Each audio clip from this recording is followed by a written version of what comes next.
Okay, pakinggan natin yung komentaryo ni Boss Dada dito kay Congresswoman Migs Nograles. Bakit kaya galit na galit itong si Boss Dada?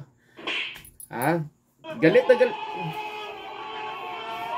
Galit na galit si Boss Dada dito kay Congresswoman Migs Nograles dahil daw di umano sa pagpapirma ng People's Initiative diyan sa Davao at mayroon daw, eto binubulgar.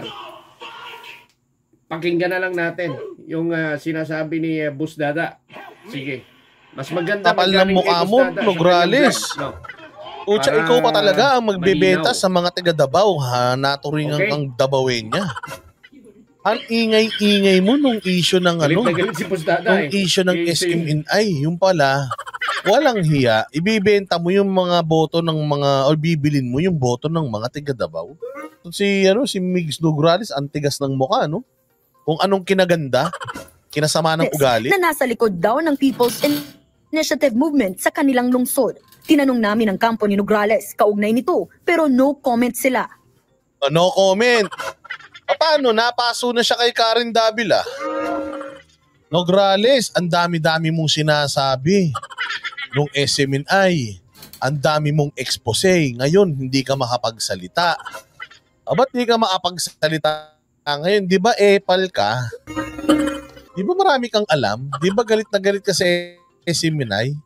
Migs Nograles, last mo na yan, ha? Okay, yung mga lahi ninyo dapat mawala na sa politika.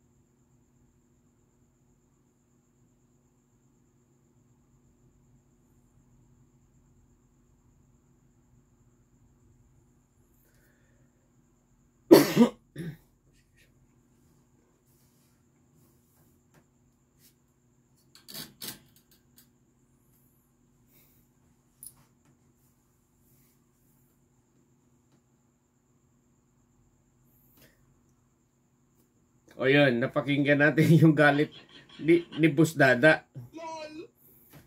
Yes, nagalit si Boss Dada. Yan, pinakinggan natin. Ayan, nagagalit siya kay Congresswoman Migs Nograles ng Davao. Ay, galit na galit. Ayan.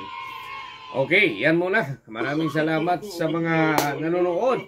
Yan yung komentaryo ni Boss Dada TV. Ayan, salamat po.